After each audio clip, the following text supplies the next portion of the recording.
Hi guys, this is Jerry, welcome to the channel. Today we are looking at the 2023 Mitsubishi Outlander, the plug-in hybrid. So the Outlander plug-in hybrid has got the whole new variant, whole new model, and from 2022 onwards, this is the newest spec. And this particular vehicle is the VRX. You can consider this as a higher spec.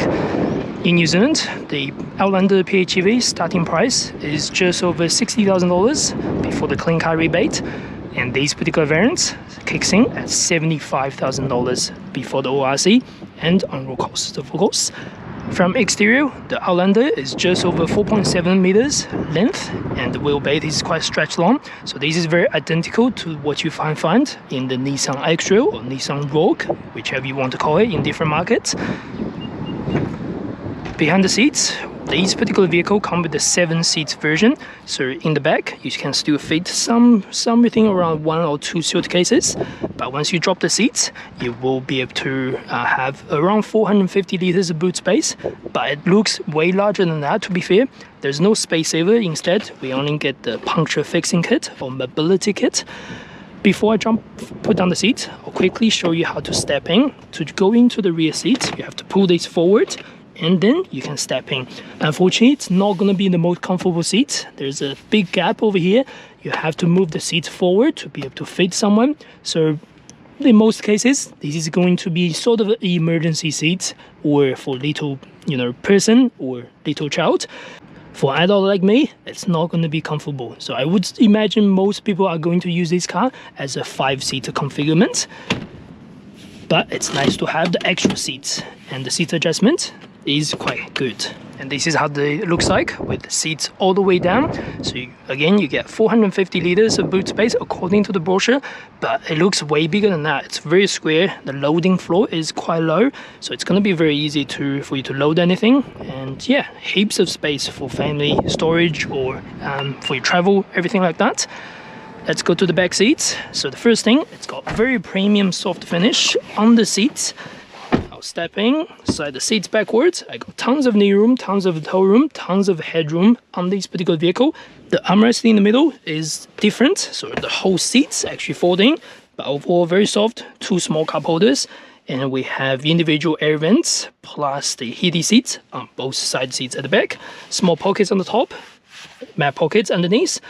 And we have the manual adjustments for your sunshade. That's very, very good premium feel. This particular spec has also got the sunroof. It's always going to be handy to have that. So visibility, everything finished at the back is good. You will find some plastic panels over here, but everything you touch and push is going to be soft. In terms of charging, the vehicle does come with the standard Type 2 charge. That means pretty much overnight to fully charge the vehicle at home. Then you can also get the fast DC charge on charger mode. So this is sort of like a Japanese version of the fast charge. You will find this charging station around New Zealand if you need to. That means 30 minutes from 0 to 80%. That's really good for plug-in hybrid. This is not very something like most plug-in hybrids offer. At the front, we also get very, very premium finish seats. Alright, the vehicle is on. Here at the inside, we get leather-wrapped steering with all the controls and buttons and a full digital dashboard. In the center, a slightly bigger screen in terms of its display. We have map, cameras, and wireless connection for all your phones, and Apple CarPlay, Android Auto, which are wired on this particular vehicle. 360 view camera that's available on this particular trim as well. Everything you touch is very soft, touch everything apart from the plastic panels and plastic speakers underneath.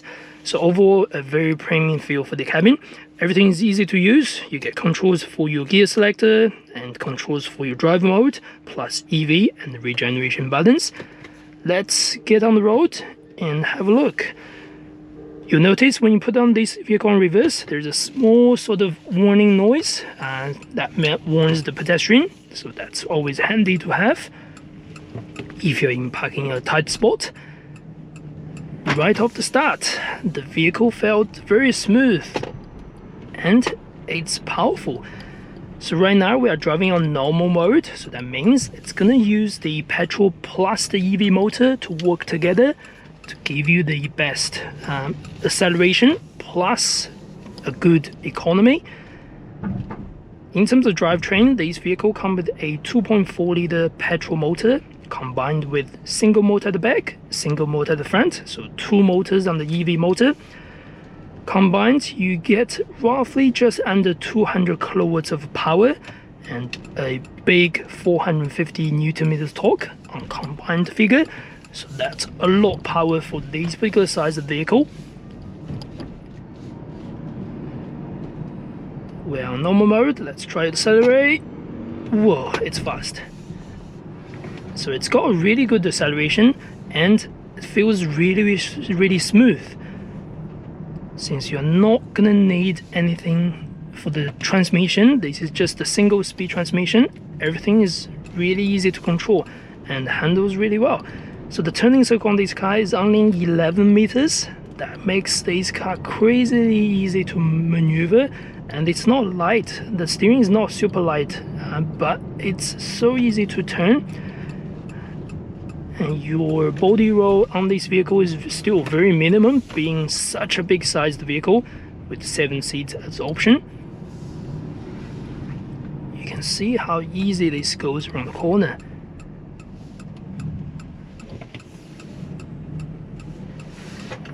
And it's a lot of fun to drive this car. I know you shouldn't be driving like this, but in most cases, but yeah, when you go around the corner, when you go around the roundabout, it's certainly fun to drive. And like the EV motor, there's a small whining noise you can hear at low speed especially, but it's not annoying. Once you have your, I would say once you have your aircon or once you have your music on, you do not notice them. The indicator sound is a little bit loud on the annoying or on the noisy side, by the way, but overall that's pretty good. You can feel the indicator. Whoa, this is very smooth. It felt quite premium driving this car. And let's now try the EV mode. We're on EV. So in terms of EV mode, there are actually quite a lot of modes you can choose. First one is the EV, which means it's gonna drive on pure electric.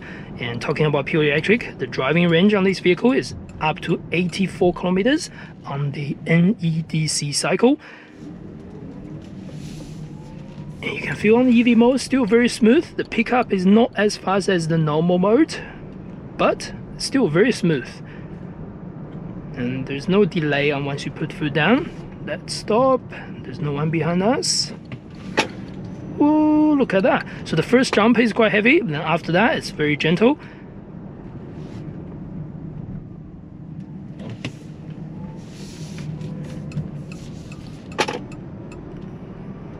Not bad at all. Since this is come with the four-wheel drive, which you get driven by the motor, driven by the petrol motor, so it's quite great to have that four-wheel drive system. And in terms of four-wheel drive system, you also have quite different driving mode, all the way from mud, gravel, and snow mode. That helps you in all your dynamic conditions. Apart from the pure EV mode, we can also have things like save mode. That means it's going to lock your EV battery, so it's going to use pretty much most of the petrol most of the time. There's also another button that allows you to engage the regeneration braking or the heavy regeneration braking. Right now we're driving on 50. There's no one behind me. Let's release the pedal. You can see it's slowing down very aggressively to regenerate some power back to the battery. That's very helpful if you're driving around the city, so you don't have to use the brake all the time. And speaking of the brakes, this vehicle does come with the regenerative braking once you put your foot down. What that means is, when you're initially pressing the brake pedal, it's not going to respond on the mechanical brake. Instead, it's going to use the regenerative braking to help to brake in the first initial pedal. So that's quite common in a lot of electric vehicle and plug-in hybrids.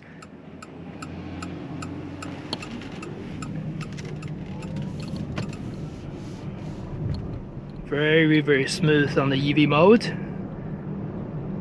So I'm going to turn off the regenerative braking. It's on the aggressive level, by the way, with the regenerative braking, so that means you can 100% feel it when it's going to start. And let's do a U-turn over here. This is my go-to spot.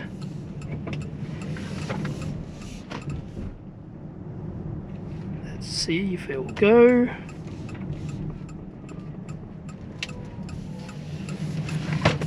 Just like that. The turning is so little. The turning circle, it's like a small car turning circle almost. Wow. I don't think it handles like a sports car in any means, but it's super easy to go around the corner. You can feel the steering has a lot of adjustments that for you when you need it. Go around here. You can hear all the things shuffling in the back, but handles really well. I like how the steering looks, and it's very thick steering in terms of the leather finish. That means it's very easy to grip. Alright, let's go back to the normal mode. So that means we can try. There we go. Normal mode. Yeah, under normal mode you definitely get a little bit more power from the petrol motor, just because you get extra motor to work on.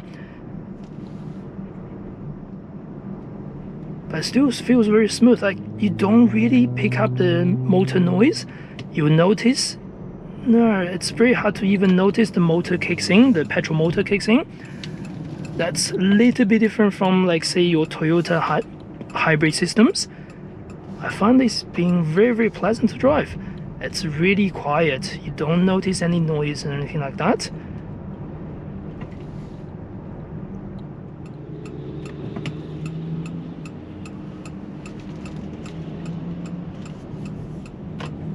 And sitting in the traffic at low speed, you don't get much noise either. The vehicle is just so quiet. It's very comfortable on the road too. You can feel the suspension. And to be honest, I've driven a lot of the previous generation Outlander before the 2021 version. This feels a lot more premium than those cars, no matter its drive quality, or even the cabin, even the finish, everything. Even the driving part as well. The previous one, I just had a lot of experience where it's got very high gravity. I felt like the car is just going around the corner, everything. Where this one handles the road really, really well. And on motorway, super smooth. You again get a little bit of whining noise on the EV motor. Apart from that, very minimal tire noise, some wind noise here and there. And the suspension is very soft, just going through the rough road seal here and there. It's such a pleasant car to drive. As I said in my Nissan X-Trail drive, so obviously they come with a still different drivetrain compared to this, although it's actually built on the same platform. It's just such a good car if you are going to driving a family car like this, if you're going to a company car like this is such a good choice.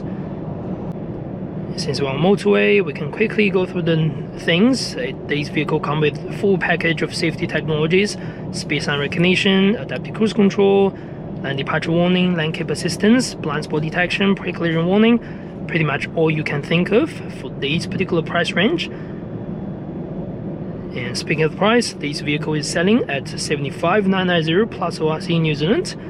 If you're looking to purchase one, I would highly recommend David at Botany in Andrew Sims.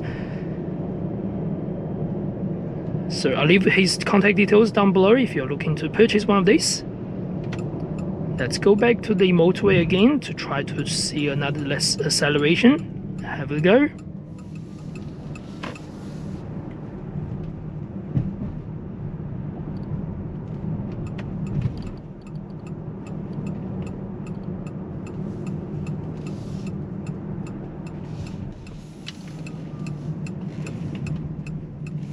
Right, there's no one behind us. We are driving at 29k.